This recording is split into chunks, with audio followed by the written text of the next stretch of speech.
के साथ उसकी बहुत बड़ी बहन हूँ और उनका टैटू भी बना के रखा है, इसलिए मैं जूम कीजिएगा खेसारी जी का जो है वो टैटू जो है अपने सीने पे जो है वो बनवा के आप रखिए। कितनी बड़ी फैन है।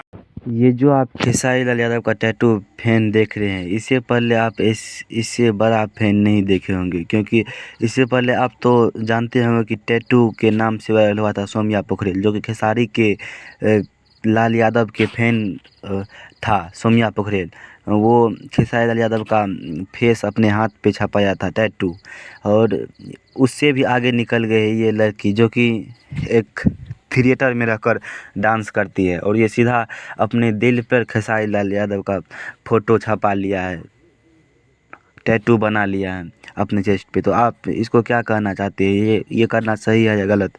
आप कमेंट में बताना नीचे। ये फेमस होने के लिए कर रहा है कि ये उसका फ़ैन है? आप सब बताना कमेंट में।